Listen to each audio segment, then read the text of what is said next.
Discuss करना है प्यारे। पहला क्वेश्चन, रट्टा मत लगाएगा प्लीज, मैं रिक्वेस्ट करता हूं कि आप में से कोई भी स्टूडेंट्स रट्टा नहीं लगाएंगे, समझने की प्रयास कीजिएगा, मजा आएगा।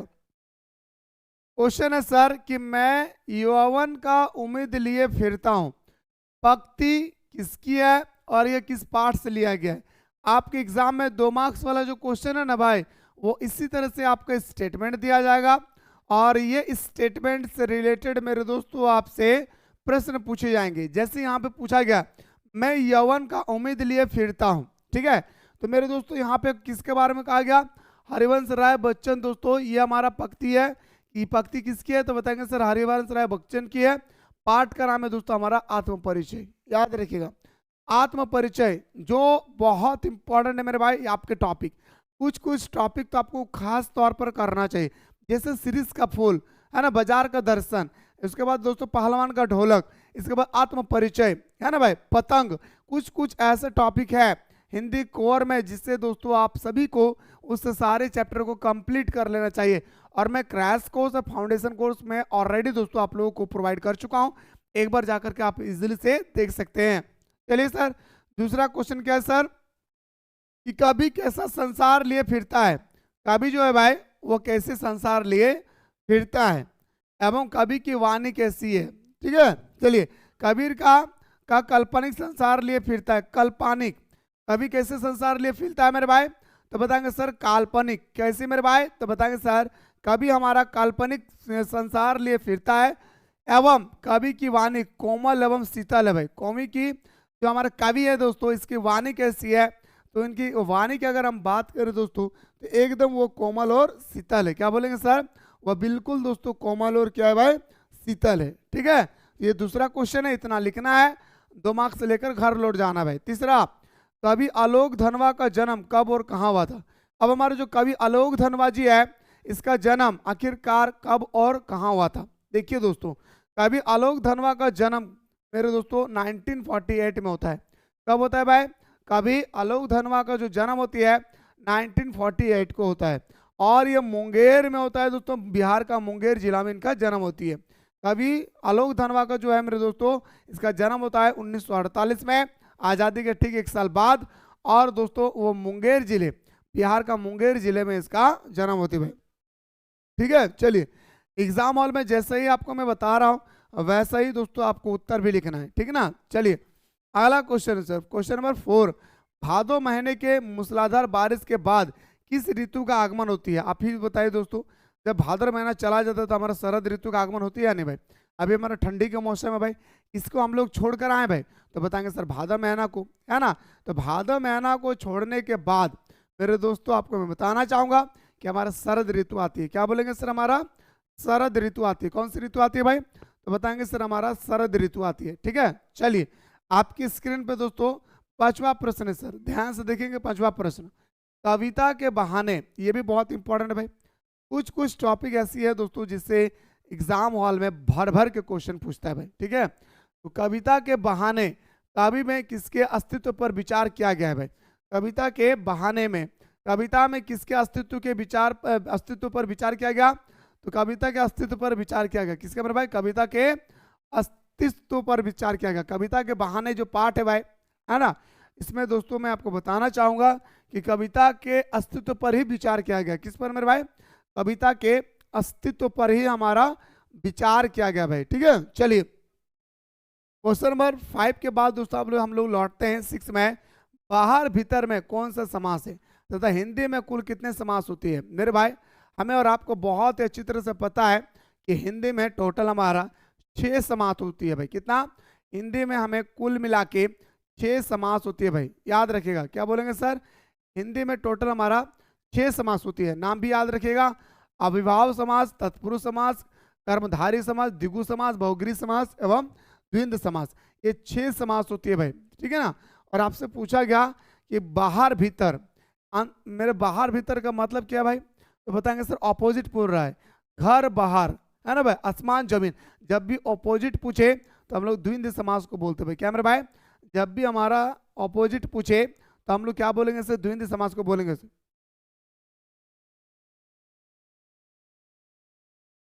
एप्लीकेशन में इंग्लिश सब्जेक्ट ऑलरेडी हो चुका है खुशी, ठीक है, ऑलरेडी कंप्लीट हो चुका है, जाके देखिए एक बार, ठीक है। बात सीधी थी पर कविता किसकी रचना है भाई, बताइए। बात सीधी थी पर किसकी रचना है, तो ये भी बहुत इंपॉर्टेंट चैप्टर भाई, कि बात सीधी थी, तो ये लिखा था कौन भाई, तो बताएंगे सर हमारा कुमार नारायण रचना। किसने किया था भाई, कुमार नारायण सिंह ने दोस्तों, बात सीधी थी वो लिखा था भाई हमारा कुमार नारायण सिंह, बहुत ही इंपॉर्टेंट है भाई, ठीक है। चलिए अब 8वां प्रश्न पे आते हैं सर, भक्तिन पाठ की लेखिका कौन है एवं भक्तिन का वास्तविक नाम क्या है। भक्तिन पाठ के लेखिका है दोस्तों हमारा महादेवी वर्मा। भक्तिन का वास्तविक नाम था लक्ष्मी, और वो अपना नाम क्यों छुपाना चाह रही थी, यही क्वेश्चन एग्जाम में दोस्तों आपके एग्जाम हॉल में पूछा जाएगा, समझे, कि आखिरकार जो हमारा भक्तिन थी वो अपना वास्तविक नाम लक्ष्मीन क्यों छुपाना चाह रही थी। ये क्वेश्चन बहुत इंपॉर्टेंट है मेरे भाई, आप लोगों को ऑलरेडी मैं बता चुका हूं, इससे आप लोग हर हाल में कर लीजिएगा, मस्ट इंपॉर्टेंट है भाई, ठीक है। चलिए आपके स्क्रीन पे दोस्तों अगला क्वेश्चन है कि कवि को यह संसार अपूर्ण क्यों प्रतीत होता है। जैसे दोस्तों कोई कोई व्यक्ति को लगता है कि यही हमारी दुनिया है, आप लोग कमेंट में बताएंगे कौन सी दुनिया है, ये जो अभी हम लोग यहाँ पे जी रहे हैं ये हमारी असली दुनिया है, या मृत्यु के बाद दोस्तों जब हमारा मृत्यु हो जाएगी उसके बाद हमारा असली दुनिया है।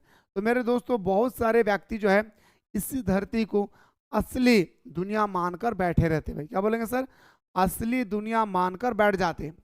जबकि दोस्तों कुछ व्यक्ति मानते हैं क्या, कि मरने के बाद, है ना, मरने के बाद दोस्तों हमारा असली जिंदगी शुरू होती है।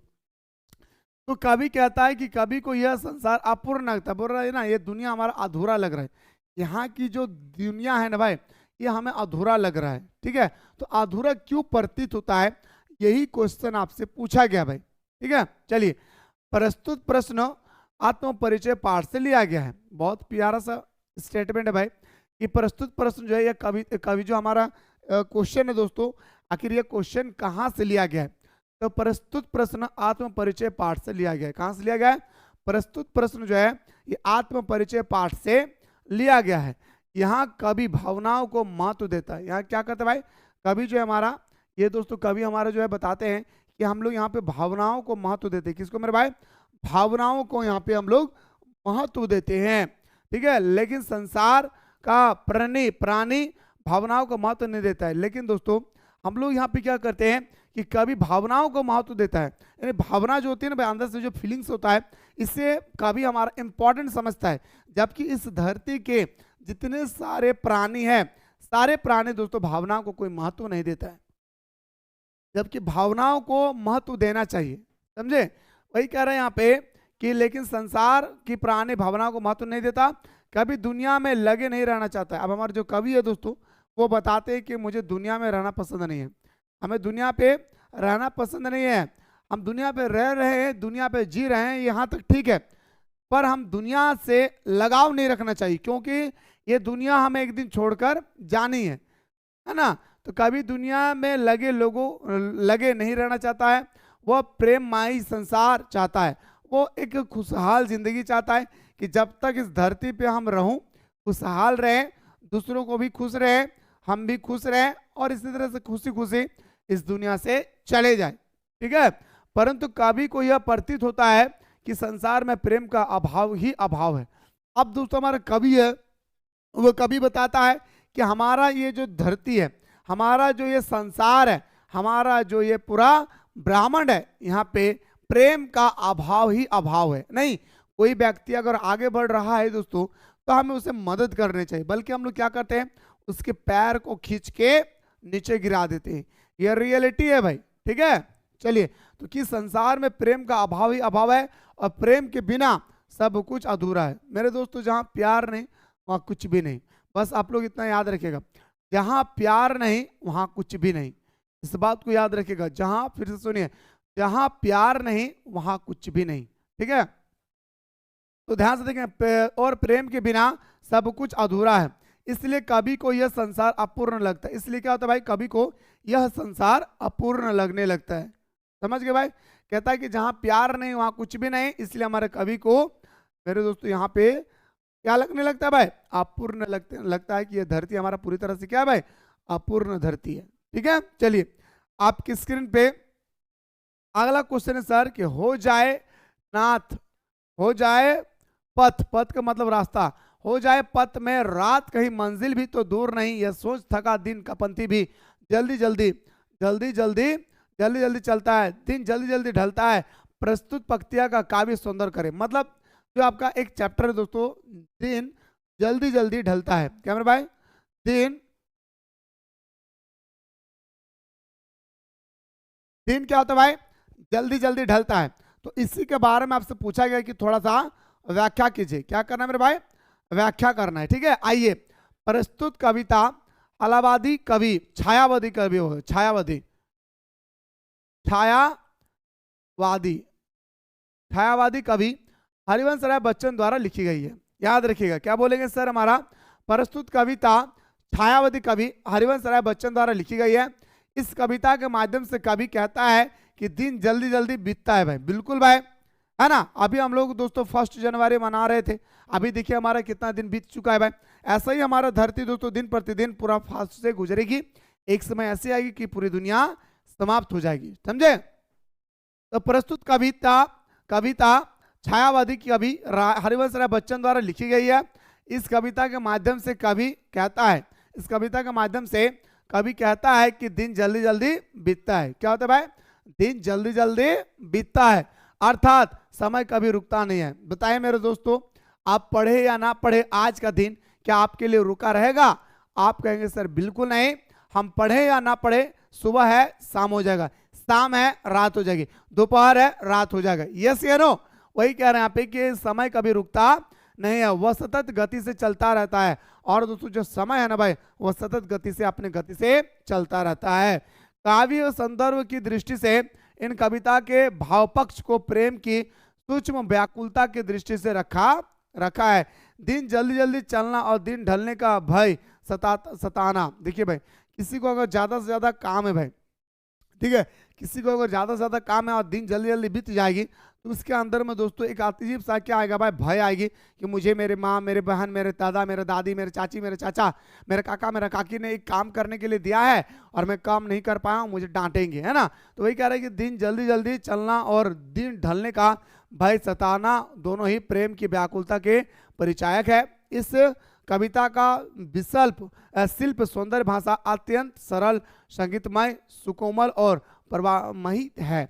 ये सर आपका दिन जल्दी जल्दी ढलता है, वहां से एक प्रश्न था जो आप सभी को दोस्तों भले भांति अच्छी तरह से पता होगा, ठीक है। चलिए आपकी स्क्रीन पर अगला क्वेश्चन है सर, क्वेश्चन नंबर 11, भक्तिन अपना वास्तविक नाम लोगों से क्यों छुपाना चाहती थी? भक्तिन को यह नाम किसने और क्यों दिया था? दोस्तों मैं आपको साधारण भाषा में बताना चाहूंगा कि भक्तिन अपना नाम, भक्तिन का वास्तविक नाम क्या था भाई? लक्ष्मी, ठीक है। और दोस्तों उनके माता पिता सबको इस दुनिया से चल बसे थे, ठीक है। अब दोस्तों यहाँ पे लक्ष्मण हो गया अकेले। अब लक्ष्मण अकेले होने के कारण वो अपना नाम इसलिए छुपा रही थी क्योंकि लक्ष्मी का मतलब होता है हिंदू धर्म में, लक्ष्मी का मतलब होता है घर का बरकत, लक्ष्मी का मतलब होता है पैसा कौड़ी, रोकड़ा कौड़ी आपके पास हो। लेकिन लक्ष्मण हमारे जो थे भक्ति, वो इतने गरीब थे कि वो अपने नाम लोगों से बताने में डरते थे। बताने में दोस्तों क्या करते थे, हिचकिचाते थे कि लोगों को मैं बताऊंगा कि मेरा नाम जो है वो हमारा नाम लक्ष्मण है, लोग कहेंगे अरे लक्ष्मण, अरे आप गरीब, लोग मजाक भी उड़ाएंगे, इस कारण से मैं अपना नाम बदल देता हूँ। कौन कहता है भाई? हमारा भक्तिन। तो भक्तिन का वास्तविक नाम लक्ष्मण अर्थात लक्ष्मी है, जिसका अर्थ होता है धन की देवी। अब धन की देवी, भक्तिन का वास्तविक नाम क्या है भाई? धन की देवी। और जिनके पास ध पता नहीं भाई, धन का ध पता नहीं है, ठीक है।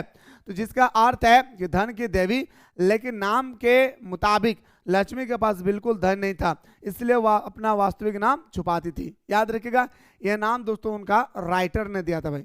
अब कौन है राइटर, कमेंट सेक्शन में बताएंगे आप लोग, ठीक है। भक्तिन का राइटर कौन है, कमेंट सेक्शन में आप लोग जरूर बताएंगे, समझ गए। बाजार का जादू चढ़ने और उतरने पर मनुष्य पर क्या असर पड़ता है भाई? बाजार का जादू चढ़ने और उतरने पर क्या असर पड़ता है दोस्तों, यहाँ पे आपसे ये प्रश्न पूछा गया भाई। सुनेगा, बाजार का दर्शन जादू चढ़ने और उतरने पर मनुष्य बाजार की आकर्षक वस्तु को वश में हो जाता है। अब दोस्तों आपका जेब में पैसा हो या ना हो, जब आप मेला जाते होंगे या दोस्तों आप बाजार जाते होंगे और कुछ ऐसे वस्तु देख लेते हैं जिस वस्तु को देखते ही दोस्तों आपका माइंड पे पूरा अट्रैक्टिव आ जाता है, आकर्षण आ जाता है। ठीक है, अब क्या करते हैं मेरे भाई, Mahadev Verma, very good very good भाई। भक्तिन का राइटर का नाम क्या भाई, महादेव वर्मा, वेरी गुड। चलिए, तो बाजार दर्शन का जादू चढ़ने और उतारने पर मनुष्य बाजार के आकर्षक वस्तु के बस में हो जाते हैं। अब वो वस्तु का दाम अगर 20 रुपया है और मुझे पूरा अट्रैक्टिव है और 22 रुपया अगर बोल दिया ना, तो मुझे लेना पड़ेगा। क्यों? क्योंकि दोस्तों वो वस्तु से मेरी लगाव है। क्या भाई, वो वस्तु से मेरी एक लगाव है। ठीक है, आगे देखिए, वह लालच में आकर गैर जरूरी चीजों को भी खरीदता चला जाता है। कभी कभी देखेंगे दोस्तों हम लोग लालच में, हम लोग गैर जरूरत, मेरे घर में सामान है, मेरे घर में 2 किलो आलू है और मैं बाजार गया और मैंने बाजार में देखा कि ये आलू बहुत ही प्यारा सा दिख रहा है, अच्छा क्वालिटी का आलू, मैं एक्स्ट्रा आलू खरीद लेता हूँ। क्या करता भाई, मैं एक्स्ट्रा आलू खरीद लेता हूँ। ये अलग बात है कि घर में आके मेरी कुटाई होगी मेरे मालकिन के सामने, ये अलग बात है, लेकिन हम लोग क्या करते हैं भाई, अलग वस्तु खरीद लेते हैं। ठीक है, आगे देखिए, वह लालच में आकर गैर जरूरी वो चीजों को भी खरीदता चला जाता है, परंतु जब जादू उतरता है, क्या होता है भाई, परंतु जब हमारा जादू उतरता है तो ज्ञात होता है कि वह वस्तु उसे आराम देने के बजाय उसके आराम में खलल डालती है। नहीं, परंतु जब जादू उतरता है, मेरा जब होश में आता हूं मैं, अरे यार ये वस्तु मैं क्यों खरीदा भाई, ये तो ऑलरेडी मेरे घर में, ये तो अब सड़ जाएगा, मेरा पैसा तो पानी में चला गया, है ना। वही कह रहे, तो ज्ञात होता है जब हमारा बाजार का जादू उतरता है तो हमें ज्ञात होता है कि वह वस्तु उसे आराम देने के बजाय उसके आराम में खलल डालती है। यह था दोस्तों आप लोगों का बाजार का जादू उतरने और चढ़ने का मनुष्य पर क्या असर पड़ता है। आपकी स्क्रीन पे अगला क्वेश्चन है सर कि पानी दे गुड़धानी दे, मेघों से पानी के साथ गुड़धानी की मांग क्यों किया जा रहा है। मेघ मतलब बादल, बादल से गुड़धानी की मांग क्यों किया जा रहा है, यही क्वेश्चन आपसे पूछा गया है कि आखिर हम लोग बादलों से गुड़धानी का मांग क्यों करते हैं। आइए बताते हैं दोस्तों हम लोग क्यों करते हैं। गुड़धानी अनाज और गुड़ के मिश्रण को कहते हैं। गुड़धानी क्या भाई, गुड़धानी अब गुड़ का लड्डू आया भाई, देखिएगा मुड़ी में चिपक, मुड़ी का लड्डू देखिए ना भाई, सोचिए एक ही तरह का, अभी ठंडी के मौसम में मुड़ी का लड्डू बहुत जबरदस्त बनाया जाता है भाई। तो गुड़धानी क्या है भाई, तो अनाज और गुड़ के मिश्रण को कहते हैं। अनाज और गुड़ के मिश्रण को हम लोग क्या बोलते हैं भाई, तो गुड़धानी बोलते हैं। ठीक है, चलिए, यहाँ गुड़धानी से तात्पर्य अच्छी फसल से भाई, गुड़धानी से तात्पर्य यहाँ पे किससे भाई, तो अच्छी किस्म की फसल से। यानी कह रहा है कि ए इंद्र बाबा, ए हमारा मेघ बाबा, ऐसा पानी बरसाएं जैसे हमारा धरती पे फसल अच्छा, समझे। तो यहाँ गुड़धानी से तात्पर्य अच्छी फसल से है। हमारी अर्थव्यवस्था कृषि पर आश्रित है। अब हमारा अर्थव्यवस्था क्या भाई, कृषि पर आश्रित है। यही कारण है कि हमारे फसल की वृद्धि वर्षा पर ही आश्रित है, इसलिए पानी के साथ गुड़धानी की मांग किए जा रहे हैं। बोल रहा है ए मेघ बाबा, एक मेघ बाबा आप बारिश ऐसे बरसाएं कि हमारा फसल अच्छा हो। अगला, मनोहर श्याम जोशी का जीवन परिचय देते हुए पाठ के विषय में संक्षिप्त वर्णन करें। मनोहर श्याम जोशी, जिनका जन्म दोस्तों हमारा 1935 में होती है भाई। मनोहर श्याम जोशी का जन्म परिचय देते हुए पाठ के विषय में वर्णन करें। मनोहर श्याम जोशी का जन्म 1935 में हुआ था। वैसे इनका परिवार उत्तराखंड के निवासी कुमायूं थे, किंतु इनका जन्म राजस्थान के अजमेर में हुआ था। दिनमान पत्रिका के सहायता संपादक एवं साहित्य हिंदुस्तान में संपादक का कार्य भी किया। अब दोस्तों हमारा मनोहर श्याम जोशी जो है, इनका जन्म होती है दोस्तों कहाँ पे, तो बताएंगे सर, याद रखिएगा राजस्थान में। कहाँ पे, राजस्थान में अजमेर जिले में। पर इसका वास्तविक जो परिवार है दोस्तों वो उत्तराखंड में निवास करते थे। ठीक है, और ये दोस्तों था हमारे जो मनोहर श्याम जोशी थे, वो आपका दिनमान पत्रिका के सहायक संपादक एवं साप्ताहिक हिंदुस्तान में संपादक का कार्य किया। कौन, मनोहर श्याम जोशी। ठीक है, इनकी प्रमुख रचना कुरु कुरु सवाहा कसब, हरिया, हरकुलुइज के हरानी, हमजाद एवं कयाप आदि है। इनकी प्रमुख बहुत सारे उन्होंने दोस्तों रचनाएं लिखी है, जिसमें से कुछ रचनाएं का नाम यहाँ पे दिया गया है। सिल्वर बैंडिंग एक लंबी कहानी है मेरे भाई। मनोहर श्याम जोशी का क्या भाई, हमारा सिल्वर बैंडिंग है ना भाई। सिल्वर बैंडिंग क्या है दोस्तों, एक लंबी कहानी है। ठीक है, यह कहानी आधुनिकता की ओर बढ़ता हमारा समाज एक और नई उपलब्धियों को समेटे हुए है। तो दूसरी और मनुष्य को मनुष्य बनाए रखने वाले मूल्य कहीं घिसते चले जाते हैं। मेरे दोस्तों हमारे समाज कैसी है, कोई अपना जेब को भरने के लिए दूसरे की हक को मार रहा है, और कोई दोस्तों दूसरे को मदद करने के लिए अपना हक को लुटा रहा है। यही तो हमारे दोस्तों क्या है भाई, हमारा समाज की देन है भाई। हमारे समाज की क्या है भाई, कि कोई अपना हक को मारने के लिए, कोई अपना प्रॉपर्टी को बढ़ाने के लिए दूसरे के हक को मार रहे। कोई व्यक्ति ऐसे होते दोस्तों कि दूसरे को मदद करने के लिए अपने हक की बातों को, हक की पैसा को, हक की धन को दूसरों को मदद कर रहे भाई। ये हमारी वास्तविक जिंदगी है दोस्तों, याद रखिएगा। वही कह रहा था दोस्तों मनोहर श्याम जोशी के। ठीक है, आगे देखिए। सिंधु सभ्यता साधन संपन्न थी, पर उसमें भयाता का अंडबार नहीं था। क्यों? सिंधु घाटी सभ्यता के शहर मोहनजोदाड़ो की व्यवस्था साधन संपन्न और सुव्यवस्थित थी। यानी दोस्तों यहाँ पे किसी भी चीज का कोई कमी नहीं था। सीधा सीधा याद रखेगा, हमारा जो हड़प्पा सभ्यता है, सिंधु घाटी सभ्यता जो है दोस्तों, यहाँ पे किसी भी चीज का कोई कमी नहीं था। कहाँ पे सर? तो बताएंगे सर हमारा हड़प्पा सभ्यता में। तो सिंधु घाटी सभ्यता के शहर मोहनजोदाड़ो की व्यवस्था साधन संपन्न और सुव्यवस्थित थी। वहाँ अन्ना भंडार की सुंदर व्यवस्था थी। आप दोस्तों मैं आपको बताया था कि लोथल में हमारा क्या था भाई, बंदरगाह थी, और वहीं से समुद्री जहाज आकर के सामान को लादते थे और एक देश से दूसरे देश पे लेकर जाते थे। तो वही कह रहा है कि हमारा हड़प्पा सभ्यता में अन्ना भंडार बहुत ही सुंदर देखा गया है, जहाँ पे रखने के लिए दोस्तों, अन्ना को रखने के लिए, अनाज को रखने के लिए एक अलग से कमरा बनाया जाता था, और उसी कमरे में अनाज को रखा जाता था। क्या मेरे भाई?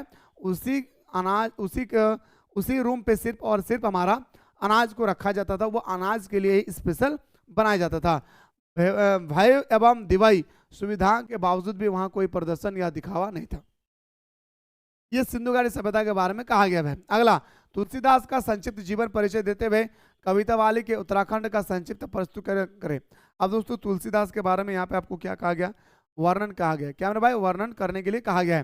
गोस्वामी तुलसीदास जी भक्ति काल के शगुन काव्य धारा के रामाश्रयी शाखा के कवि थे। इनका जन्म 1532 ईसा को उत्तर प्रदेश के बांदा जिले के अंतर्गत राजापुर ग्राम में हुआ था। किनका भाई? तो बताएंगे सर तुलसीदास का जन्म होता है 1532 में उत्तर प्रदेश के बांदा जिले के अंतर्गत राजापुर ग्राम में हुआ था। इनके माँ का नाम तुलसी देवी एवं पत्नी का नाम याद रत्नवाली देवी था। वे अकबर के समकालीन थे। हमारा जो तुलसीदास जी से दोस्तों, ये हमारा अकबर के अंडबार का मतलब होता है जो सब कुछ छोड़ दे। ठीक है, अब देखिए ध्यान से देखिएगा मेरे भाई, कहा गया है कि अकबर के समकालीन थे। कौन? हमारा तुलसीदास। क्या है मेरे दोस्तों? तो मैं आपको बताना चाहूंगा कि तुलसीदास हमारा पूरा का पूरा दोस्तों हमारा एक अकबर का समकालीन थे। इनकी प्रसिद्ध कृति रामचरितमानस एक महाकाव्य है। आप सभी को पता है कि रामचरितमानस का राइटर हमारा कौन है भाई? तो रामचरितमानस का हमारा जो राइटर है वो हमारा तुलसीदास जी है। कौन है? तुलसीदास जी हमारा रामचरितमानस का राइटर, जो अवधी भाषा में लिखा है भाई। याद रखेगा, कई बार क्वेश्चन आता है, हिस्ट्री में भी पूछ लिया जाता है क्या कि रामचरितमानस को तुलसीदास ने किस भाषा में लिखा है? तो बताएंगे सर हमारा अवधी भाषा में लिखा गया है। ब्रज भाषा में इनको द्वारा लिखा गया ग्रंथ विनय पित्रिका, दोहावाली एवं कवितावाली आदि है। गोस्वामी तुलसीदास जी कवितावाली के उत्तराखंड के माध्यम से अपने तत्कालीन युग की आर्थिक विषमताओं को दर्शाया है। अब दोस्तों यहाँ पे जो उत्तराखंड एक हमारा कवितावाली है दोस्तों, इस उत्तराखंड में उन्होंने ब्रज भाषा में दोस्तों अपने जीवन के, याद रखें क्या क्या है कि अपने गोस्वामी तुलसीदास जी कविता के उत्तराखंड के माध्यम से अपने तत्कालीन युग की आर्थिक विषमता, यानी आर्थिक मतलब मेरे दोस्तों कमाने का, है ना, पैसा अर्जित करने का जो भी भिन्नताएं थी, वो सारे भिन्नताओं को दोस्तों वर्तमान समय में सारा उन्होंने अपने जमाने में लिख डाला। कब मेरे भाई? 1532 के बाद। ठीक है, इसके माध्यम से कवि अपने तत्कालीन समाज के यथार्थ की समानता एवं विषमता का बड़ा ही सुंदर चित्रण किया है। और साथ ही साथ दोस्तों हमारा जो आपका दोस्तों तुलसीदास जी है, जो उन्होंने बहुत ही प्यारा तरीके से दोस्तों उन्होंने क्या किया है कि तत्कालीन समाज के यथार्थ की समता एवं विषमता, समता मतलब इक्वलिटी, विषमता मतलब भिन्न, यानी मेरे दोस्तों समता एवं विषमता का बड़ा ही सुंदर चित्रण किया है। ये था सर आपका तुलसीदास का संक्षिप्त वर्णन। और मुझे उम्मीद है रसगुल्ला कि आप सभी को बहुत ही प्यारा तरीके से समझ में आ गया होगा। तो मैंने अभी आप लोगों को कहा था दोस्तों कि आप लोगों के लिए 3 सेट तैयार किया गया है। अरे 3 सेटों को आप लोगों को चाहिए क्या, पूरा कंप्लीट करना है भाई, ठीक है। तो यहाँ पे हमारा सेट 1 दोस्तों समाप्त होती है। अगर आप लोग सेट 2 देखना चाहते हैं तो दबा के कॉमेंट सेक्शन में कॉमेंट करेंगे।